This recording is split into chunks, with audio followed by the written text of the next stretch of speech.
Present. Vice President Wilson, Present. Treasurer Singh, Present. Speaker Kangas here, Senator Bernard, Here. Senator Martin, Here. Senator Stankovic here, Senator Isafano, Senator Berla, Senator C, Senator Trent, Senator Taya, Senator Clark, Here. Senator Shaheen here, Senator Medina, Present. Senator Najib, Senator Seok, Here. Senator Svengros here, Senator Williams, Here. Senator Patel, Here.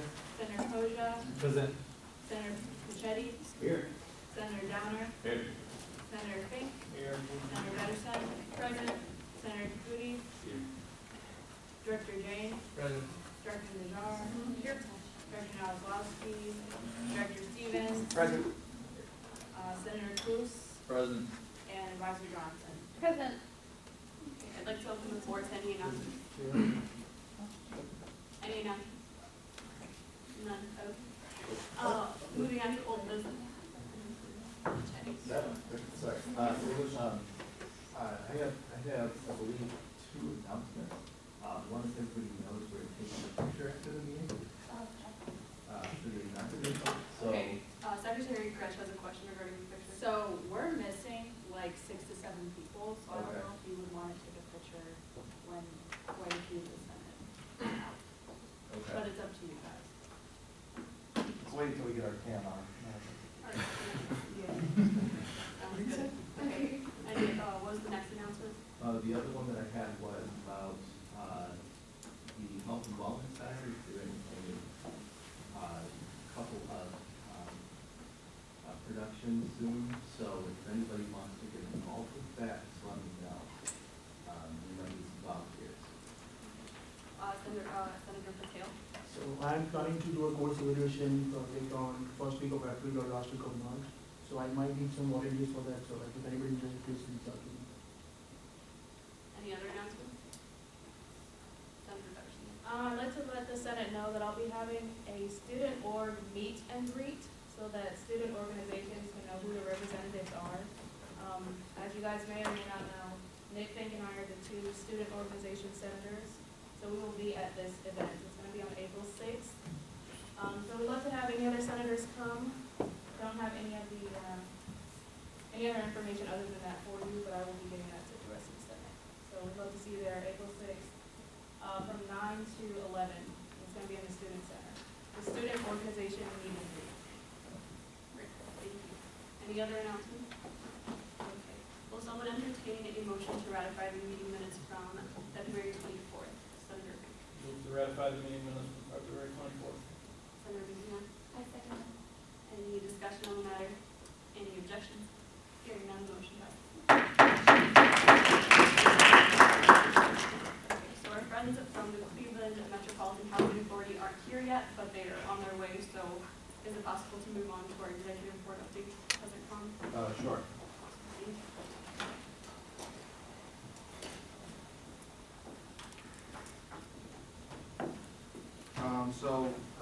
I gave my State of the SGA address yesterday during Common Hour, and I want to thank every individual that was there to help.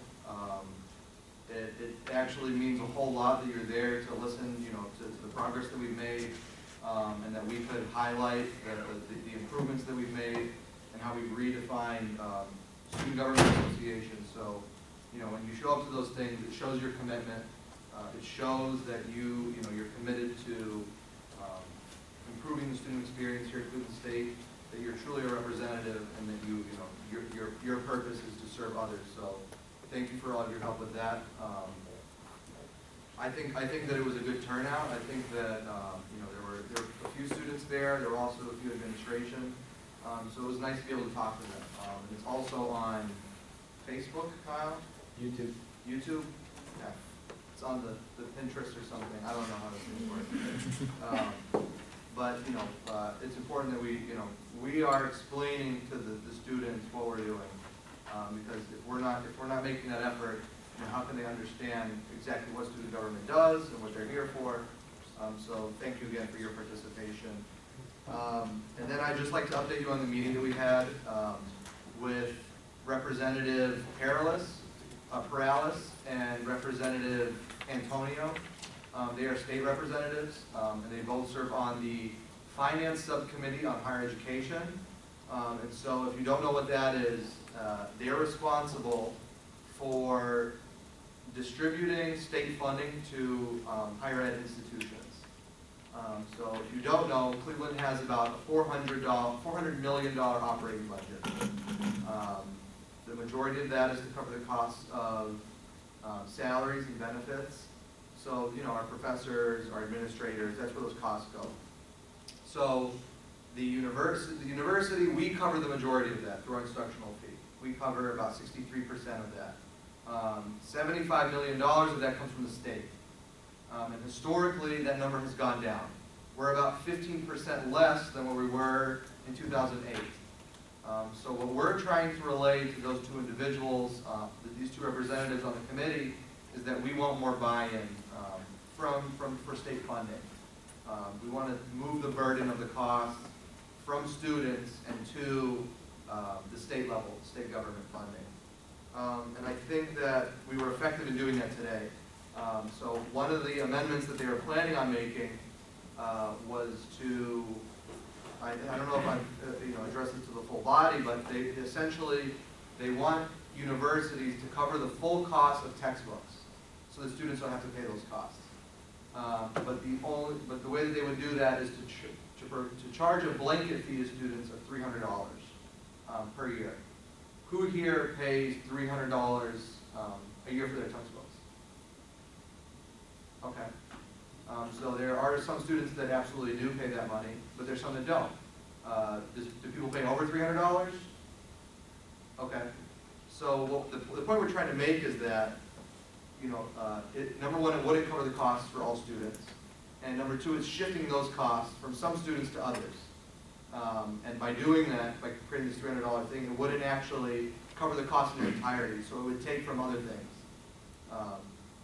So we're advocating against that, essentially. We're advocating that there are other methods that we can implement to decrease the cost of funding, to decrease the cost of textbooks, and we explain that to them.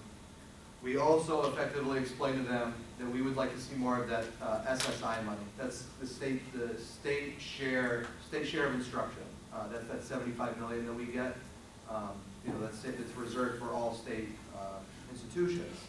And the argument that we were making there is that we want to provide resources and opportunities to students so that they could move on from Cleveland State and get a job. Because that's why we're here, essentially. We're looking for opportunity. We want a return on this investment that we're making. And that's the message that we relayed to the state. And they are extremely receptive. You know, they want to see us have more opportunities. They want to see, more co-ops and internships, more job opportunities, more development of career services. And I think that there are a few, public policy was here and a few other individuals, and they were extremely receptive. You know, they seem very committed to, you know, increasing, you know, opportunities for us, but then again, that's how politicians talk. So, you know, they could turn around next week and we could lose money. So, but I think that we did do a good job in explaining to them our understanding of the budget and what were the implications of what they were proposing. And so now I'm relaying that to you, so you guys can do a little bit of research, and hopefully I gave you a good enough purview of what the realm is like, so you can, you know, kind of get an idea and explain that to students. That's the last thing I have to speak on. So does anyone have any questions? Okay, thank you.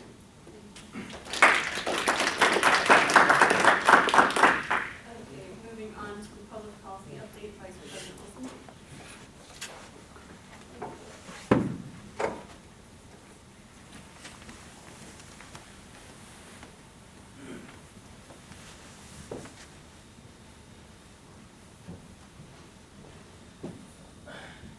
Just give us a second, we're gonna see if we can get this document viewer.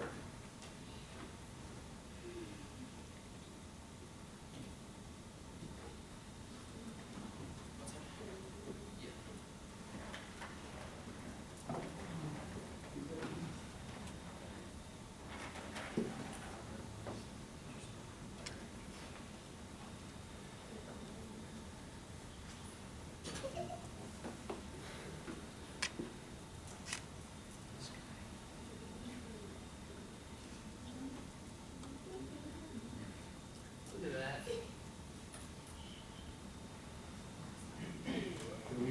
dim the lights up front. Is that better?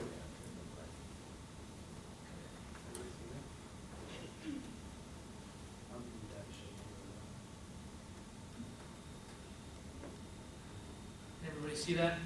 No. All. You see it? There it is.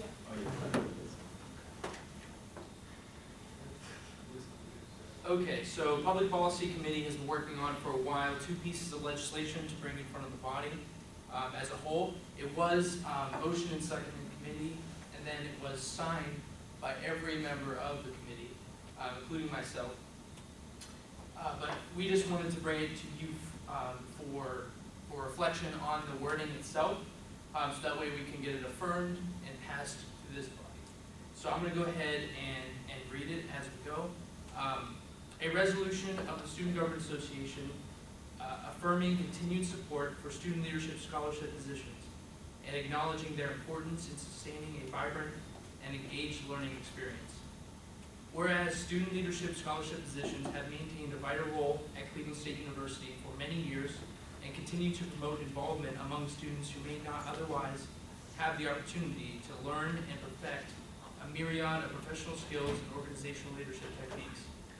Student leadership scholarships come from student dollars, which are endowed with GFAC member organizations, that would be like us, SGA, who act as student trustees over this money and must play an active role in spending this money allocated to them responsibly and equitably. The Student Government Association has reduced the total amount of SLS within SGA by 23% in the last year alone, with the goal of being more effective stewards of student dollars. Whereas the student leadership scholarships tied to student leadership positions give many students the financial freedom to take on such roles, that includes many of Cleveland State's non-traditional students who would be unable to spend the time necessary to be effective in a student leadership position without some compensation.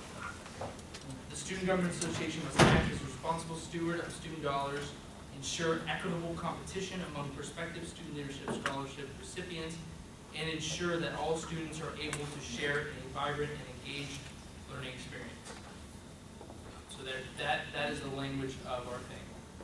So the idea behind resolution number 1 was just to simply affirm that we want to see SLS scholarships continue at a university in order to maintain the engaged learning experience that we get to enjoy. Does anybody have any questions, comments, or concerns regarding the language in the document? Sorry. This is less language in the document and more a question about the purpose of the document. Yeah, that's a good question. So earlier in the week, I had talked to student media sources, particularly the editor-in-chief of the Cauldron, and she had brought her main feature story in the Cauldron this week was about the possibility, according to some of her meetings with administration, the possibility of future abolition of SLS scholarships, or a slow reduction and eventual abolition of student scholarships. And again, Malik, President Kwon had also brought up the concern of, we obviously want student leadership scholarships. We have already, gone and reduced it because we do need to be more efficient. And we could lose this money eventually. But I think we just wanted to make sure that the university knows that we do think that SLS is still needed, no matter what. So it just doesn't take any sort of stance on against the administration or anything, just simply saying that we still think it's important. Any other questions? So ask for objections for it. Oh, we're gonna approve documents or something? Yeah. So, is there any other discussion on the matter? No? Any objections? Hearing none, no motion. I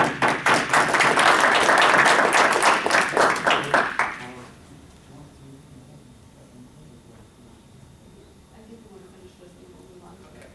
So we're going to go ahead and have President Kwon sign it into law. With the lights on for this one. We just practiced.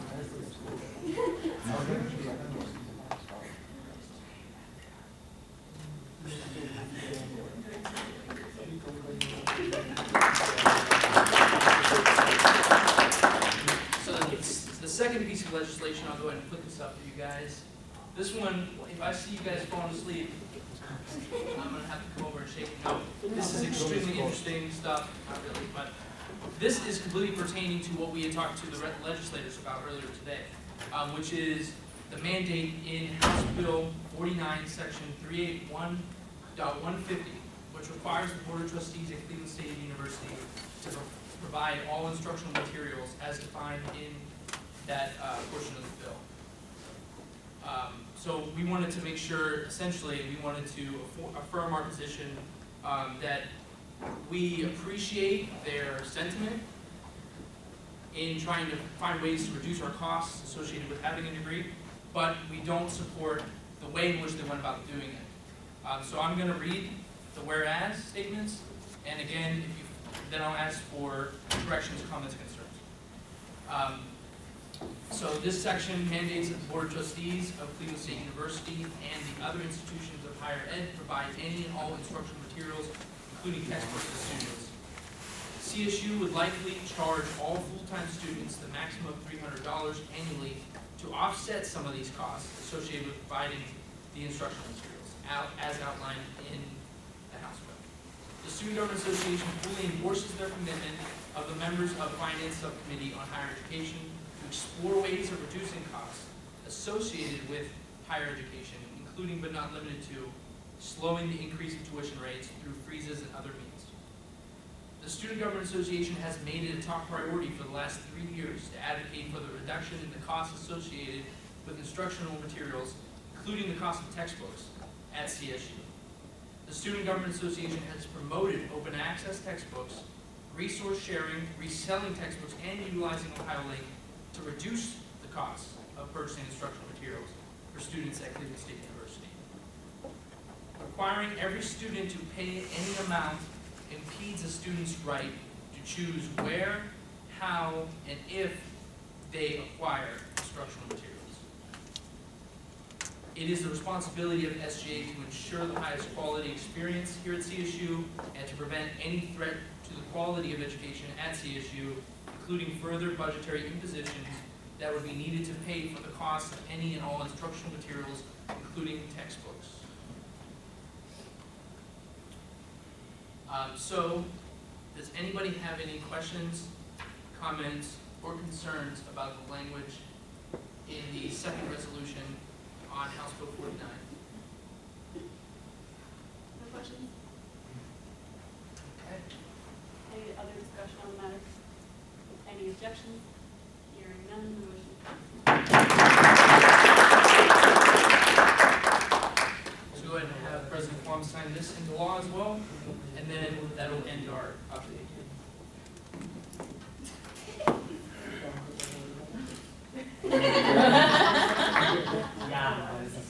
If you want, you guys can come down. If Josh and Jennifer, you guys want to come down from the CME.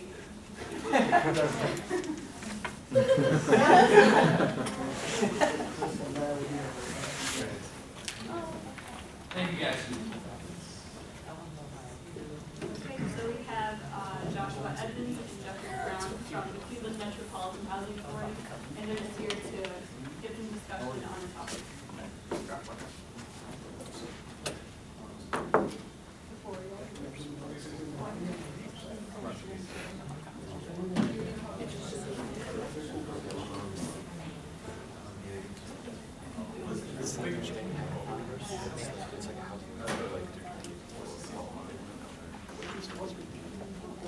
Okay, well, good afternoon, everybody. Thank you guys for making some time in your meeting today to let's talk about the Trevor Hackett. First of all, you guys are some like Jackers. I feel underdressed like every meeting. Should take a leave. I guess so. But anyways, as you guys will be getting some flyers passed around, we are hosting an event. I don't know if you guys have heard about it. Next April, called the Cleveland Housing Hack. We're partnered with Joseph Mead and Captain Hector and the whole Urban Affairs School to really tackle the topic of housing mobility, but in a novel technological way. So the first question I gotta ask, has any of you guys here heard of the term housing mobility? Awesome. Okay, got some people in the room. Okay, so housing mobility essentially is, I know that, you guys think about where you guys may live here, you want to live somewhere, close to CSU, convenient, close to Trolley, whatever works for you. But essentially, let's think of this more so than just you guys.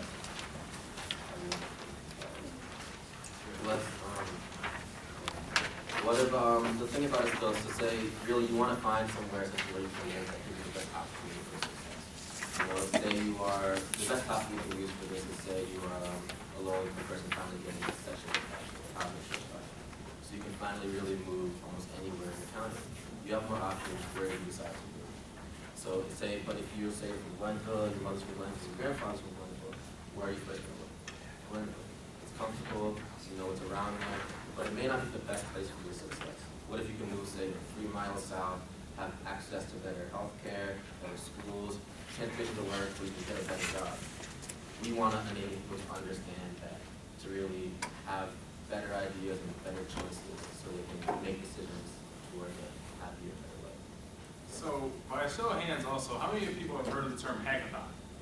Okay, all right, some, great. So, if I were to say the same thing, how many people have heard the term brainstorming, it would be resounding, yes, everyone has. So, essentially, take the concept of brainstorming and add a computer to it. Now, there's a lot more to it than that, but in effect, I'm really trying to get everyone to understand what a hackathon is. It's a competitive social coding event where you have people centered around a certain theme. We have predetermined problem statements. The tracks correspond to wellness, transportation, education, and internet connectivity. So from there originate the problems and also the solutions, which will be dealt in at the hackathon. Now, the reason why we're here, I know many people might not be programmers or the tech enthusiasts. Every single person has a role in a hackathon. Believe it or not, I'm not a tech person. I'm heavily endorsing the concept of a hackathon. I've attended several of them. And what they need is they need policy people at these hackathons. They need people who have the knowledge of the community. They need people who are your ideation. Because you can have a room full of developers, but if they don't have the components to ideate something that's new and innovative, well then it doesn't really go anywhere. So for those people who don't necessarily have the tech experience, don't be intimidated by the term hackathon.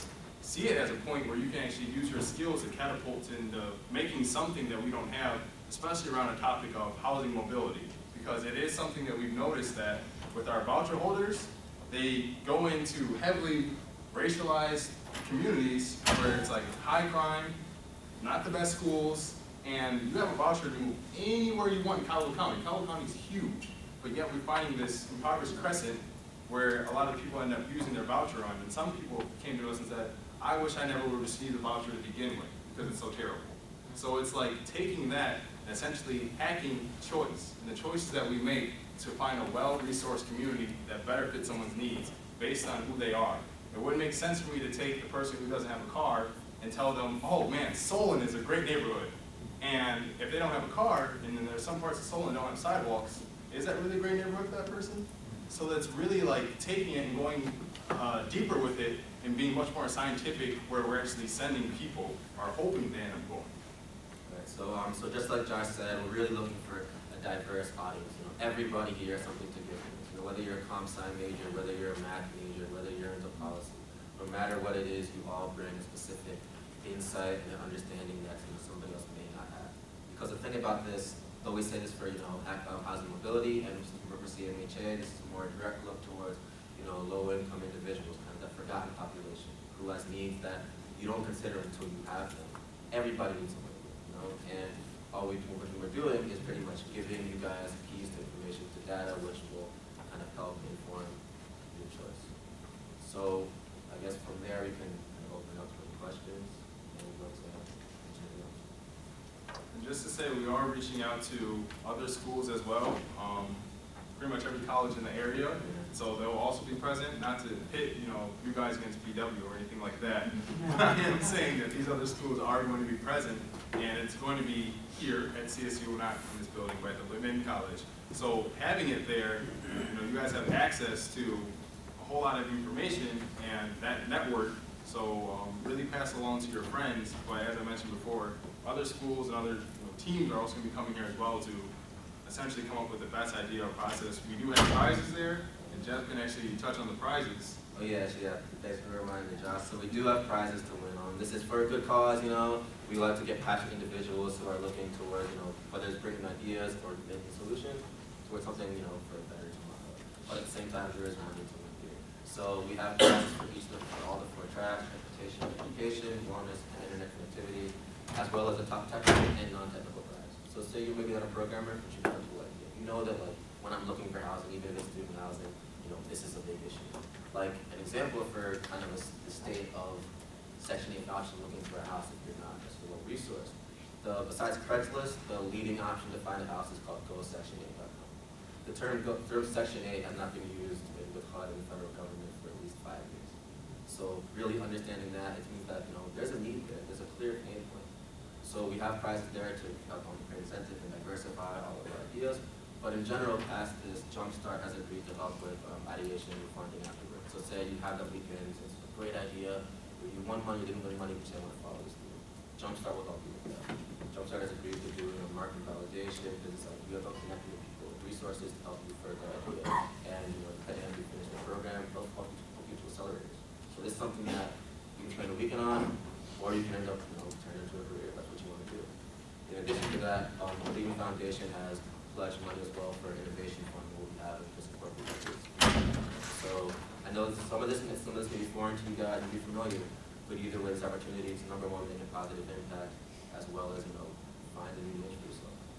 And I will continue pushing, like for people who are the non-tech people, that I have a master's in public policy, and for me, I go to these hackathons in order to help develop policy recommendations. There is policy that can be developed with this Housing Choice Voucher program. One of the things that we've seen is in certain states, and I would just list some of the states, Vermont, Connecticut, Idaho. You can see a certain theme with the states I'm naming, but with those states, it's actually outlawed you to discriminate against voucher holders. Now, if you go on Craigslist right now and type in, if you're looking for apartments, you'll see no Section 8, no Section 8, no Section 8, no Section 8. You're allowed to discriminate against people in this. So if we were able to take something like this and develop policy recommendations from this as well, there's many ways in which we can be effective. So you might not have like the core skill set of a developer, but if you have that policy knowledge and you know how to get things done in that realm, or even to compile research, that stuff is really useful as well. It's not just we get a tech solution at a hackathon. There's many different uses that you get out of it, and that's why, you know, we're intentional about going to different spaces and talking about it. Yeah, just like Josh said, I mean, there's technical ideas, but the biggest thing we can do here is create conversation. You know, prior to, I won't get political here, but you know, what new administration has caused, you know, changing ideas. Prior to this, there was something I said, a rule called affirmatively furthering fair housing, which was an Obama initiative really towards, like Josh said, just kind of making that income towards discrimination like illegal. But now, with things changing, news from Capitol Hill is going to get 14% budget cut, concerning cut, things are kind of different. But you can still find data that shows this. Like for example, another program we've done, Josh and we talk more about this, Connect Home. It really talks about the internet access, which is one of our tracks, internet connectivity. The National Digital Inclusion Alliance put out a report just today that shows AT&T literally is giving slower internet to people who are outside the central health content. You can see the map of people with slower internet, not even fast enough where they can get subsidized internet that's been done due to their AT&T DirecTV merger. So looking at these things, you know, this may not affect you directly, but it affects someone, you know, Cleveland is really mostly. So, President Trump, Well, does anyone have a question specific to the hackathon finance? So what exactly would you want us to do at the hackathon? Are we kind of standing in front of a whiteboard and just like shooting out ideas and knowledge, or what exactly will this entail for us to be able to do? Well, that depends on your skill set. I would say usually how hackathons go is there's like a brief period where you hear pitches, you hear ideas that people are saying, hey look, I got this idea, I don't know if it's gonna work, we're just gonna run with it, who's in with me? And it's like people say, well, hey, do you have a developer? I can help develop it. Or hey, do you have any policy people on that? I can get on that team. So it's really like a, think of it like a really tech-centered NFL draft, where it's like you have like with the first pick, you know, and someone comes up and like, you know, they have like this great idea, and it's like, man, I want to be on that team. And it's like that's what you do. For example, I was at the Cleveland Medical Hackathon, and they came up with an app that I kind of had to step away from. It's some liability issue, but it was called Bystander Intervention.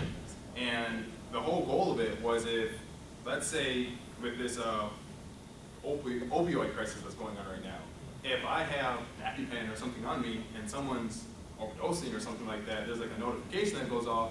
Now my phone, I can essentially intervene. And it's like they have like a whole list of things. Like let's say someone, you know, gets stung by a bee and they're allergic. Like all those things were like compiling and to get a bystander to intervene. And that's what's called bystander intervention. Now on that team, I was more so like a project manager saying, all right, right now we're here, we need to get to here by the end of the day. And it's like, it really just depends on what skill set you bring.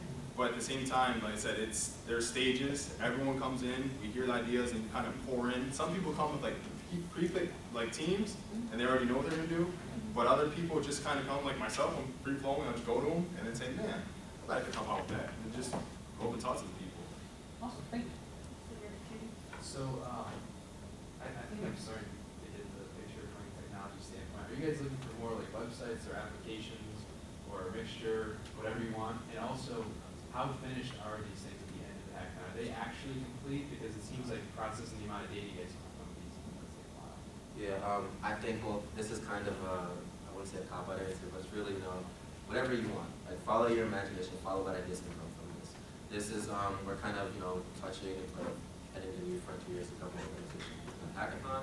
But there was one similar one previously touched on housing. It was in Seattle, Department of Zillow, or in King County, Seattle's housing authority. And theirs was they partnered with the University of Washington for a lot of the competitors. They had about 50 teams. And some cool ideas that came from it was, number one, there was a website you could go to, put in the places that you kind of visit most often. Work, your grandma's house, church, the grocery store, and from there give recommendations of places to go. You know, things like that. It could be a website. It could be an app kind of where you say, move into a community and here are all the things we need to know about this trash and we should find these things.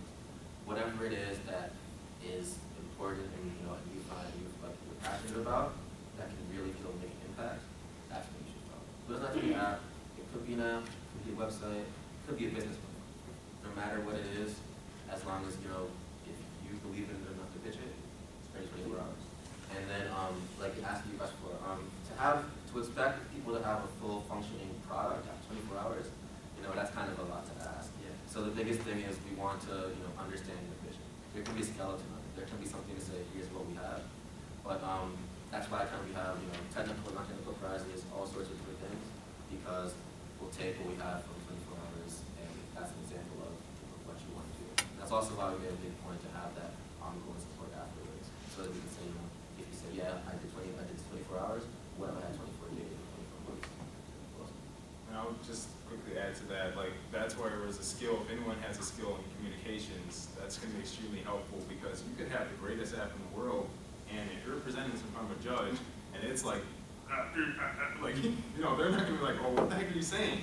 Whereas someone else, they might not have as much, but they can communicate whatever you like your group has done. That's going to go a long way too. So again, it's like touching across all these different domains where everyone's useful.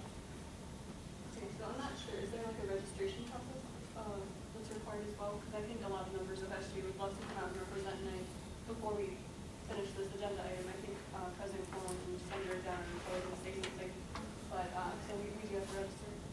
Yeah, so for the event, we have an Eventbrite that's actually connected to our website. That's actually at the bottom of the more wordy document. You can go on that website, you can register there, and also you can register at the event as well.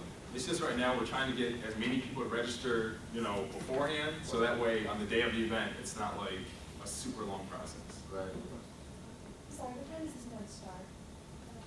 So it's going to be on Friday afternoon right now. We're getting a couple little details figured out on our end because we're also partners for the Housing Symposium. So we're partners for the Housing Symposium prior to the hackathon, where we're going to have you know, some influential members of the community kind of come and have a panel discussion about this type of topic of housing. So that may, you know, between your guys' class schedules, what time you have, you may not be able to make both events, but we really want to tackle that process. So it'll probably start between 1 and 3. We'll have specific information coming out. You can, in addition to the registration online, we have on Facebook or you know, social media. So just Facebook, Cleveland Housing Act.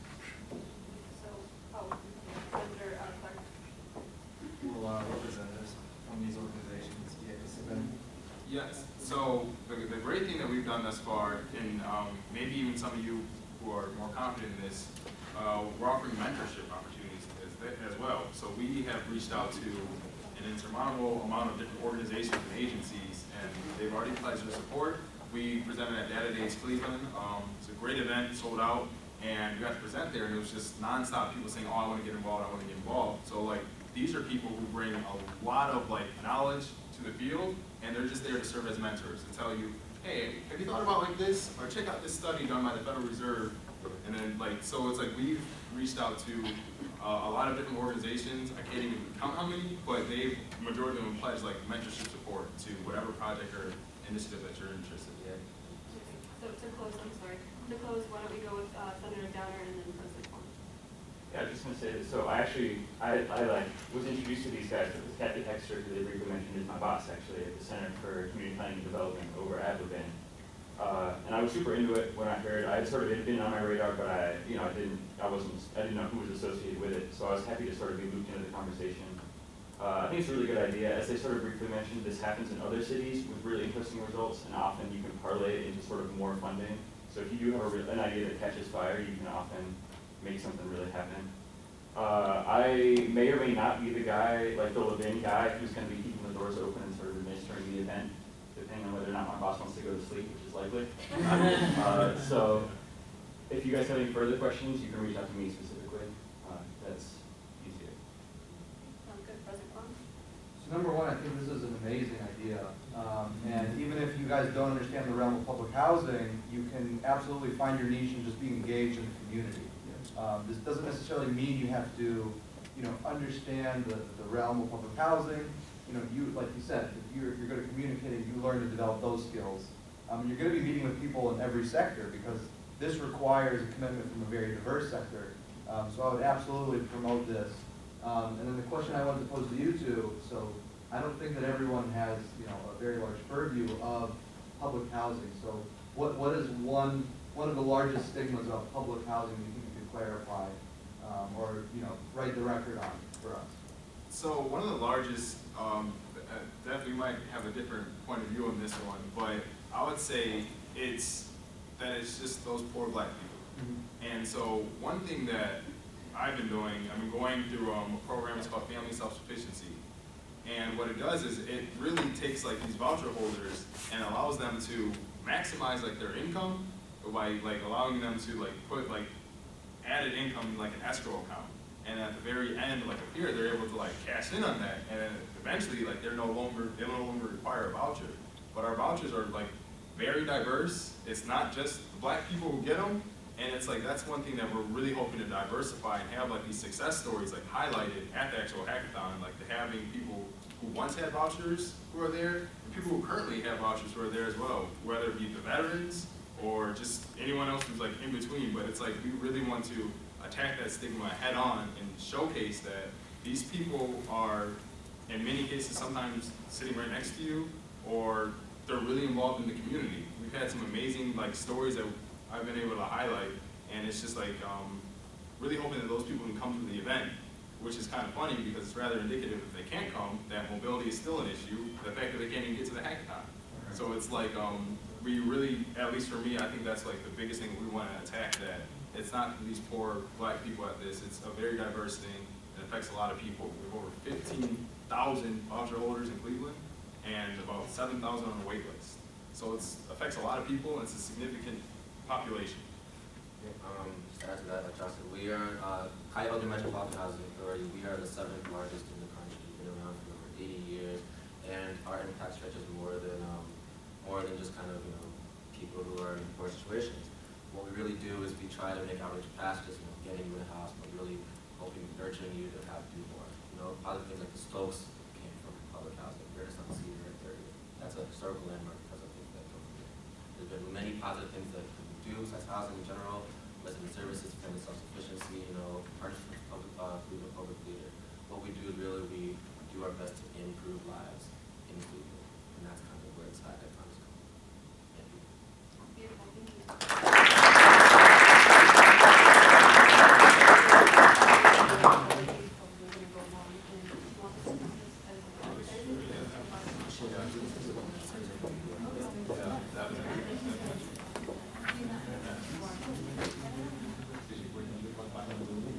Moving on to the start update, Director Mueller.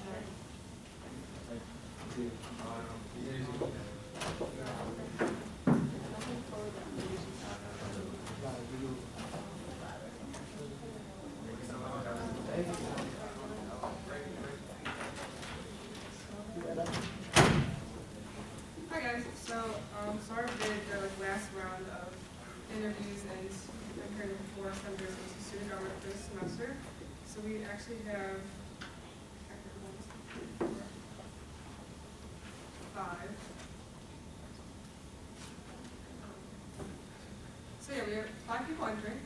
All 5 people I think are very dedicated, great students who want to make change out there, who want to represent our students and make great change.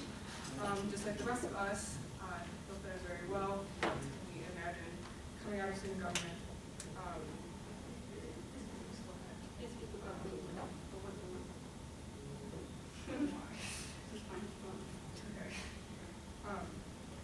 Our president is outside of the room, so I think we would rather him be in the room. So, No, you can start with the first one. okay. So first we have Connor Wilson. Do you want to stand up? He will be filling the senator seat, the freshman senator seat.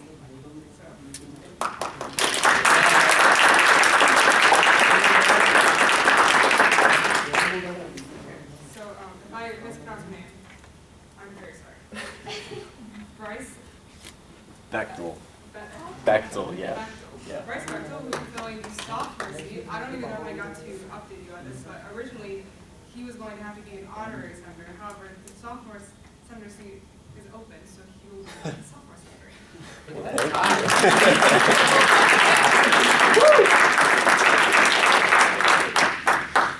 Next we have Matt Tamara.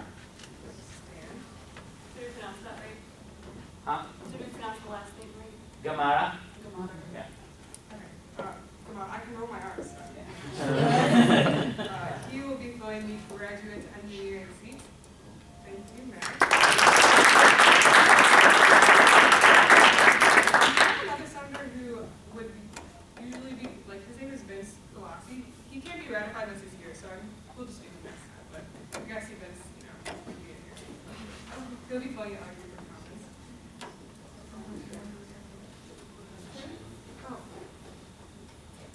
Also, we have Matt Martis, who will be filling the at-large senator seat.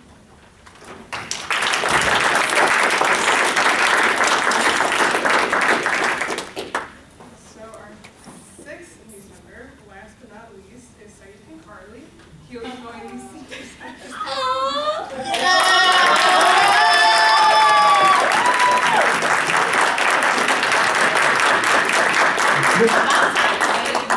Be in the group picture when there is. Hi, guys. That's all. Thank you all. We'll be reaching out for senator training after spring break. This is passing committee, so unless there's objections. Any discussion on the matter? Objections? Hearing none, the motion passes.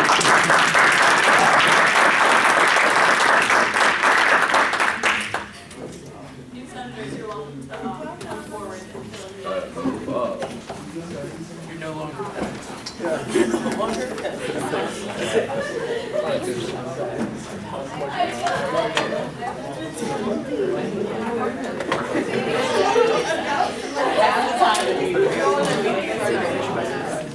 Oh, wait, that's all.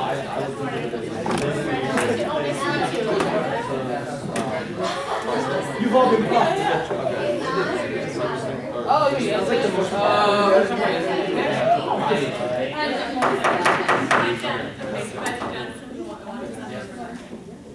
have to leave, but I just wanted to say a few quick things as we enter spring break. Please be safe and please make wise choices. Remember, you are going to probably different places and doing different things, and you represent Cleveland State as a whole. You're some of the highest leaders on this campus, so just make some good decisions. I know when I went to spring break, when I was a junior, I did not make wise decisions. Luckily, they did follow me, but I don't want you to be in that trap. So have a wonderful spring break. Enjoy yourselves. You deserve the time off. enjoy the break, because then when you get to the real world like me, you don't have breaks like that. And you're like, why didn't I enjoy it more? Well, I really did, so. Enjoy your break, and make good decisions, all right? Take care.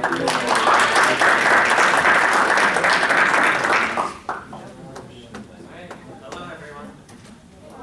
Hello. Sorry. I just want to update all of you on what I've been working on since January this semester. In the beginning, I met with Dean Sadlick. He's the head of the class department. I was with Senator Medina over there. And he informed me that we're in a process of separation. The communications department is separating from this school of film they're planning on building next year. The formal separation occurs when the director of film position is filled. So currently, we're in the process of hiring these candidates coming in.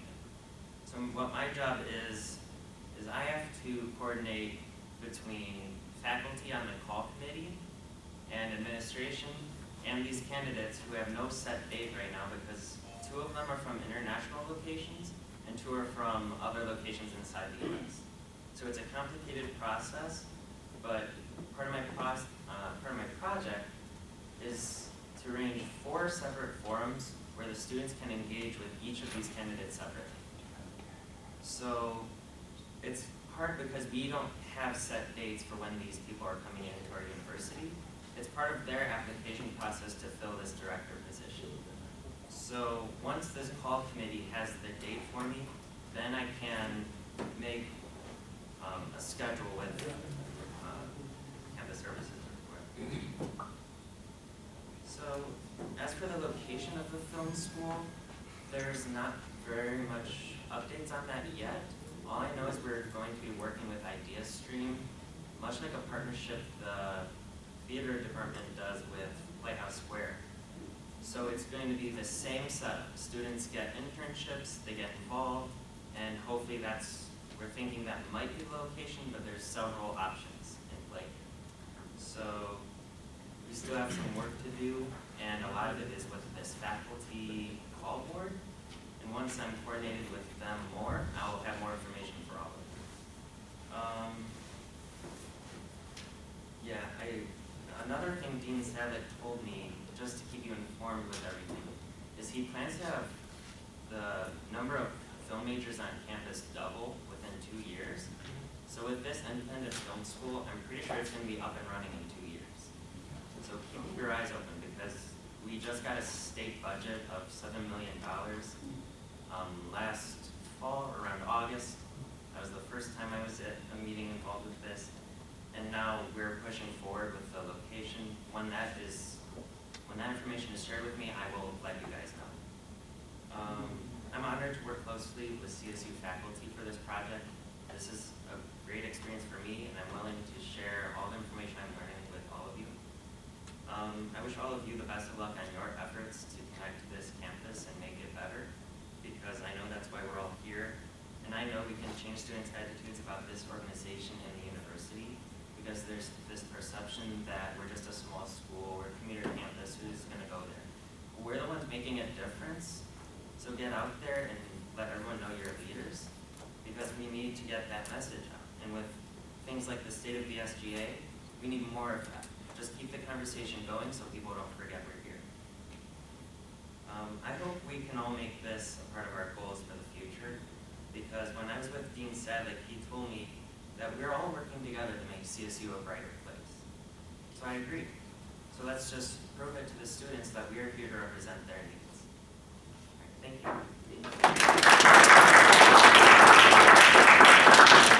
Any questions about the film school or Senator Downey? I don't know if you know, but I was just wondering if there's any deadlines associated with that state funding in terms of like, do we have to spend it by a certain time? Like, will we know where it's going in by a certain time because of that? I'm not aware of that exact information. I don't think there's a deadline. I know that was allocated in August, and I think they're still figuring out how that is going to be allocated. Cool. Thank you. Any other questions? Thank you. Senator Martin, will you come down for your senator reports?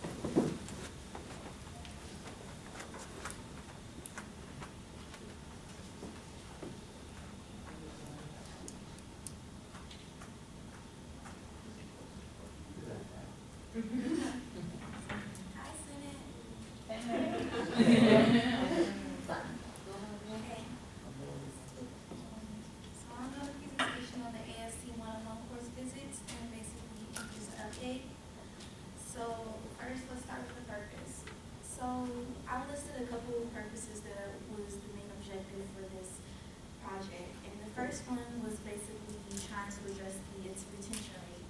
So CSU is currently at a 33% retention rate, and that's pretty low considering the other schools around it in Ohio. So one of the ways the university has been trying to address the retention rate is trying to incorporate mentoring programs and experiment with different things of different ways of engaging with the freshmen. The next purpose is informing the first year prospective students about the opportunities and resources that are provided by Cleveland State University. So there, as you guys know, there's a lot of resources, a lot of tutor's programs, a lot of organizations, a lot of things that are on campus. But if you're a first year student, you're most likely not going to know all that's offered. So we kind of as leaders need to tell these students what's offered, especially if we're participating in a lot of things and we're engaging in networking every day. And we have these opportunities to see what the campus has to offer. We should be the first ones trying to lead the students that don't know that. The third purpose is to build a connection between the students, leaders, and the student body.